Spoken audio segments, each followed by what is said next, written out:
Bom, pessoal, nós estamos estudando sobre pensamento e linguagem e vimos que Vygotsky propõe o estudo do significado da palavra para entendermos, a questão do pensamento e da linguagem.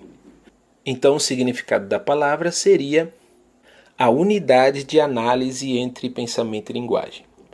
Vimos também que essa unidade de análise, o significado da palavra, se desenvolve. Então, o significado da palavra é inconstante, ele se modifica no processo de desenvolvimento da criança. Ele quer dizer coisas diferentes em distintos estágios do desenvolvimento do pensamento. E é sobre isso que eu quero falar agora. Porque ao longo do desenvolvimento do indivíduo, as estruturas de generalização assumem diferentes formas qualitativas, conferindo características específicas à formação de conceitos, que, de acordo com Vygotsky, conforma 3 fases principais no desenvolvimento do pensamento: o pensamento sincrético, o pensamento por complexos e o pensamento por conceitos. E é sobre isso que eu quero falar aqui com vocês agora.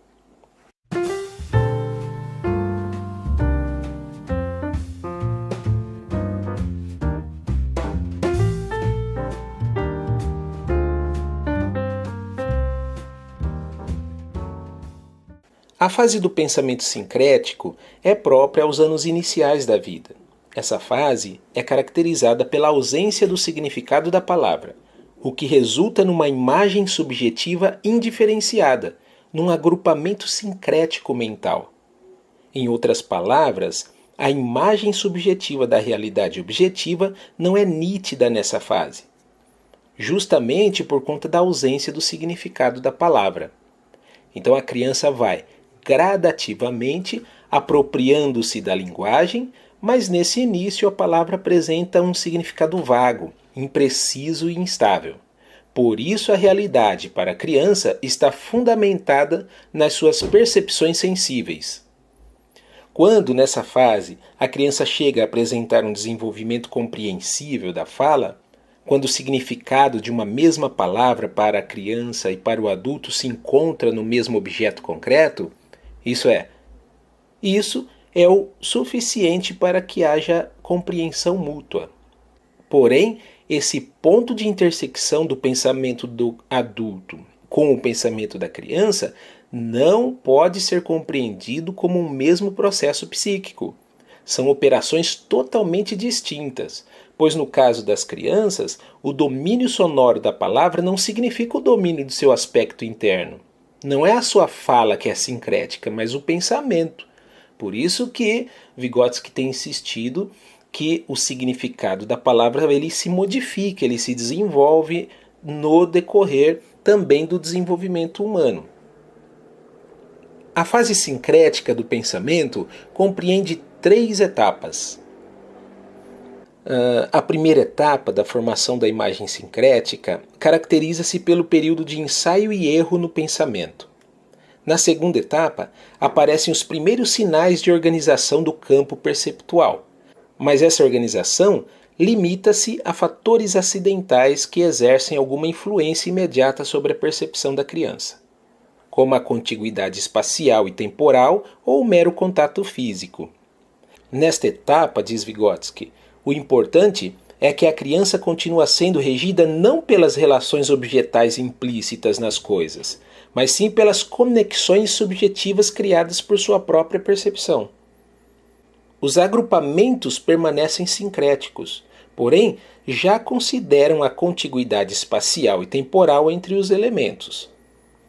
Na terceira etapa, forma-se, conforme diz a professora Lígia Márcia Martins, subagrupamentos na imagem difusa inicial, que também ocorrem na base de conexões sincréticas.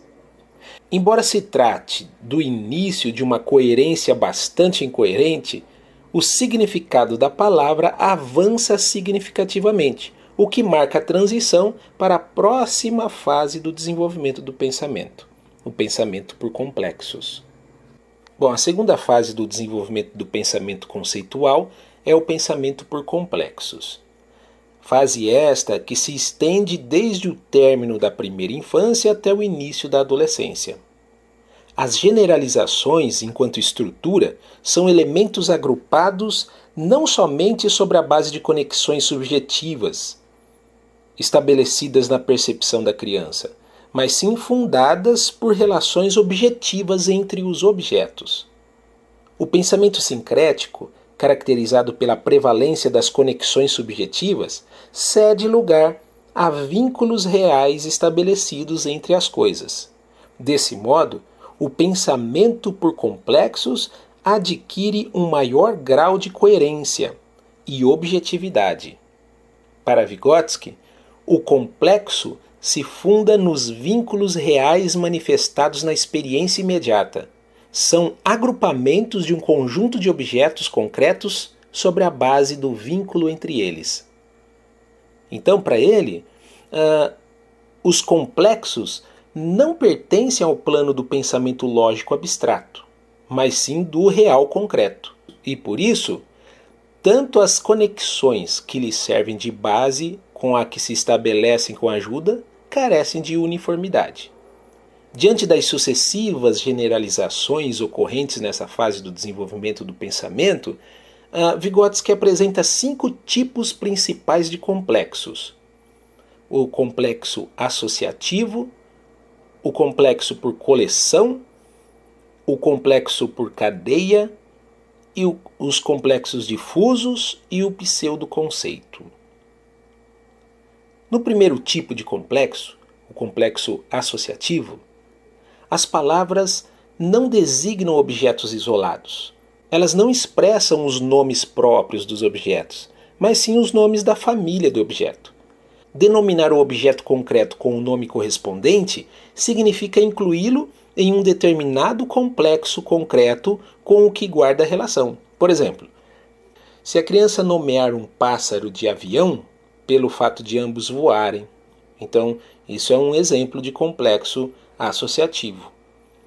Qualquer relação concreta descoberta pela criança, qualquer conexão associativa entre o núcleo e o outro elemento do complexo é razão suficiente para que a criança o inclua no grupo e o chame pelo nome familiar. No complexo associativo, as conexões entre elementos isolados se estabelecem por meio de certo elemento comum, que constitui o núcleo do complexo. Já o segundo, complexo coleção, caracteriza-se pela generalização com base na afinidade funcional entre diferentes objetos. Então, ao contrário do tipo anterior, o complexo associativo, que se baseia na semelhança dos atributos de distintos objetos, esse tem como base a afinidade funcional entre diferentes objetos. Então, o complexo coleção tem como base as conexões e relações entre os objetos presentes na ação prática e na experiência visual da criança. Trata-se de uma generalização de coisas de acordo com algum atributo funcional relevante na prática. Por isso, resulta natural e compreensível que a criança construa esse tipo de complexos coleções também em seu pensamento verbal, reunindo objetos em grupos concretos segundo o princípio de complementariedade funcional. Por exemplo, copo, prato, colher, garfo. Então você vê nesse agrupamento aí, o princípio de complementariedade funcional.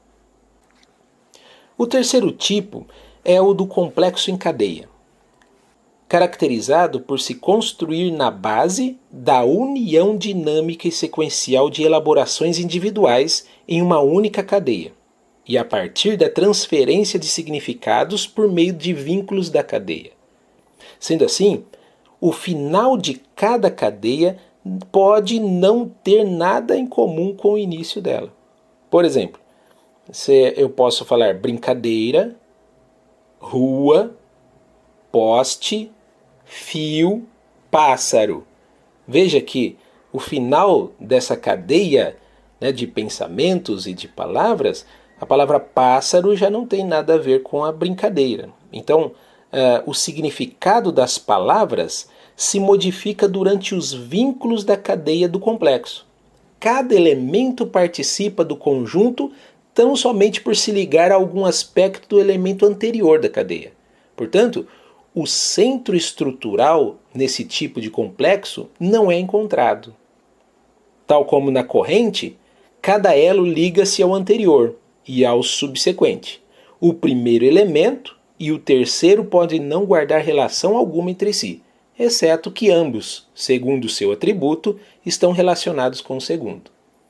O quarto tipo de complexo é denominado complexos difusos. Para Vygotsky, o desenvolvimento do pensamento nessa fase caracteriza-se por generalizações que a criança cria no âmbito da esfera não verificável na prática. São esferas do pensamento não visual e não prático. A criança entra num mundo de generalizações difusas, porém ainda permanece dentro dos limites das relações visuais e concretas. Diferentemente dos outros complexos, no complexo difuso são associadas coisas alheias ao conhecimento prático da criança, o que pode ocasionar relações apoiadas em aspectos errôneos, interminados e vagos. Uma questão importante, porque as manifestações do pensamento por complexo difuso pode ser equivocadamente interpretada como uma rica imaginação da criança ou do adulto também. O quinto tipo de complexo é denominado pseudoconceitos, caracterizado pela transição do pensamento por complexo para o pensamento conceitual. É denominado de pseudoconceito porque em seu aspecto exterior é semelhante ao conceito. Porém, no interior é um complexo, pois sua estrutura lógica não está fundamentada em um sistema lógico abstrato. Os pseudoconceitos representam a forma mais ampla do pensamento por complexo e equivale funcionalmente ao conceito. Isso pode ser observado na comunicação verbal da criança com o adulto. Ou seja, a diferença entre o complexo e o conceito aparentemente não existe. A criança demonstra domínio de termos de conceitos. Mas isso não significa o pleno exercício do pensamento conceitual. A lógica interna dos pseudoconceitos ainda reside nos traços concretos do objeto, e as generalizações que existem não ultrapassam a fusão com os objetos que a criança tem acesso. Então, na análise das relações entre a linguagem e o pensamento da criança, há que se ter cuidado de não se interpretar o fato da criança empregar certas palavras que os adultos também empregam como se isso expressasse uma identidade das significações. O fato da criança utilizar-se de palavras abstratas não significa de forma alguma que ela tenha um pensamento abstrato. A criança utiliza as mesmas palavras que o adulto, relacionando-as ao mesmo repertório de objetos que os adultos, mas pensa esses objetos de forma distinta. E não só a criança pequena, mas inclusive o adolescente, que pode usar a palavra como um conceito e defini-la como um complexo. É o que Vygotsky denomina de oscilação entre o pensamento por complexos e o pensamento conceitual. A educação escolar, portanto, pode e deve posicionar-se como mediação entre o cotidiano e o não cotidiano dos alunos, entre os pseudoconceitos e os verdadeiros conceitos. Isso é muito importante, não perdermos de vista que o significado da palavra ele se modifica, ele se desenvolve. E isso é um pressuposto importante para nós, os psicólogos escolares. A terceira e última fase é o pensamento por conceitos. A adolescência é um momento onde pode ocorrer um salto na direção do pensamento conceitual. No entanto, o adolescente pode não chegar a este nível intelectual se as condições sociais, especialmente aquelas relacionadas à educação escolar, não se mostrarem favoráveis a esse processo.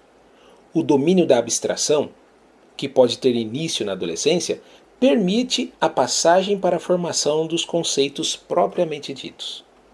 O desenvolvimento do pensamento por conceitos não ocorre fora do desenvolvimento do significado da palavra.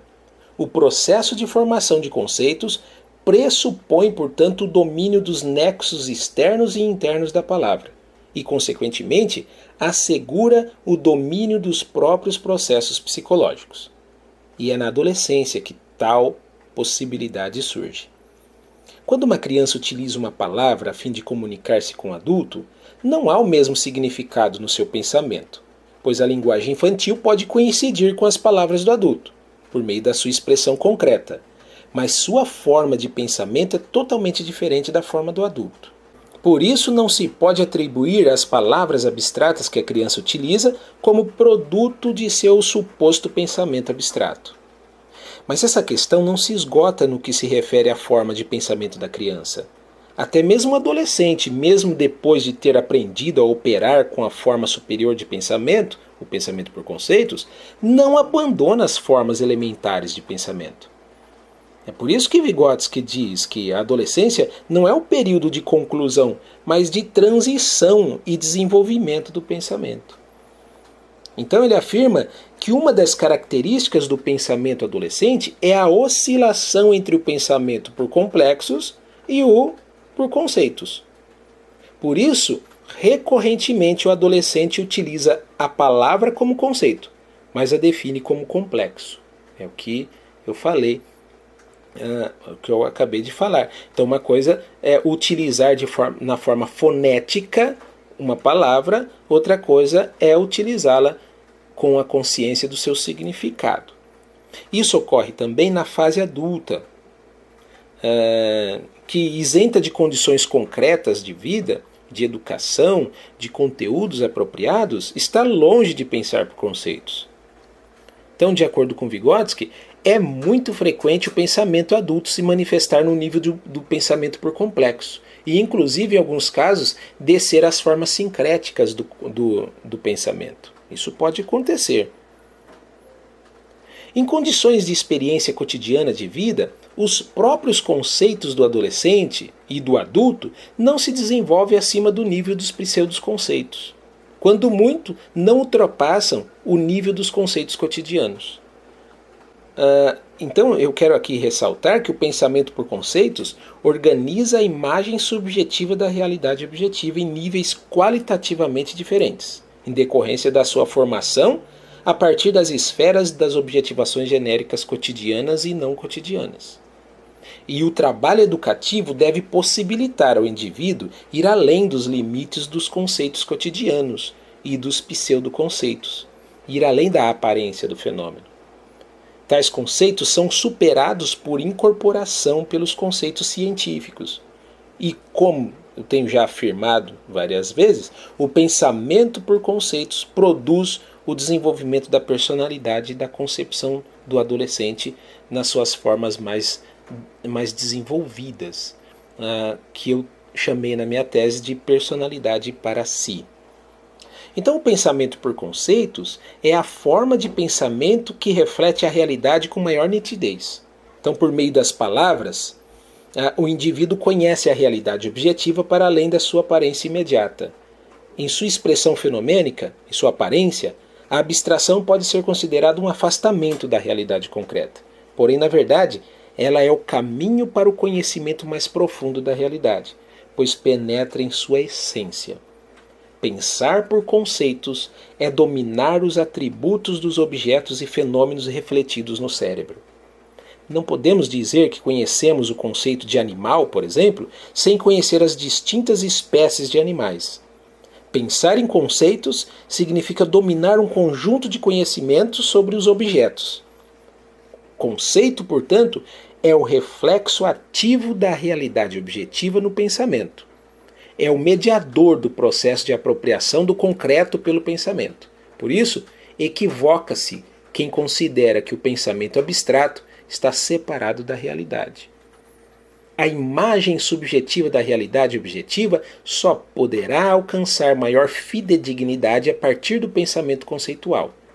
Um ponto que não se pode perder de vista é que a realidade objetiva não é estática, e por isso, somente por conceitos é que ela pode ser compreendida em sua totalidade, historicidade e movimento. Por meio dos conceitos, e principalmente dos conceitos científicos, é possível formar a inteligibilidade do real, uma vez que o pensamento por conceitos, diz Vygotsky, é o meio mais adequado para conhecer a realidade, porque penetra na essência interna dos objetos. Para Vygotsky, o pensamento por conceitos revela os profundos nexos da realidade, revela as leis que a regem.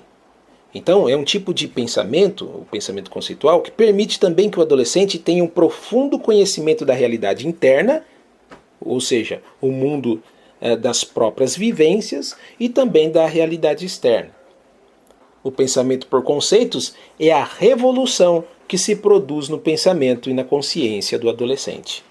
Porém, essa revolução não acontece naturalmente, espontaneamente, não é fruto da maturação biológica, mas sim da apropriação de objetivações genéricas mais elaboradas, ou seja, das objetivações genéricas para si, como a ciência, a arte e a filosofia.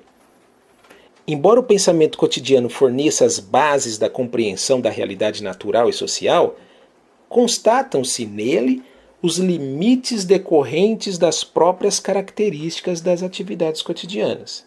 Se, por um lado, a luta diária pela sobrevivência, que caracteriza a vida da maior parte da humanidade, exige a formação de um relativo senso de realidade, sem o qual não se obtém êxito nas ações, por outro lado, esse objetivo de êxito imediato da ação não requer, muitas vezes, mais que uma visão correta de uma parcela bastante restrita da realidade, podendo pautar-se em termos de visão de mundo e em premissas totalmente irreais. Na sociedade capitalista, por exemplo, o fetichismo da mercadoria é um componente necessário da dinâmica social cotidiana. Assim, o realismo pragmático que muitas vezes acompanha as atividades cotidianas não necessariamente se opõe às concepções acentuadamente idealistas, que podem ser opostas à essência de processos naturais e sociais. O pensamento e o conhecimento cotidianos não são necessariamente alienados. Mas quando a pessoa não tem oportunidade de transcender os limites da visão de mundo espontaneamente formada na vida cotidiana, cria-se inevitavelmente uma situação de alienação. Bom, então nessa discussão é importante a gente entender uma questão, ou algumas questões. Por exemplo, o que é o conceito, que a gente viu que o conceito é um produto do reflexo no cérebro das qualidades gerais e essenciais dos objetos e fenômenos.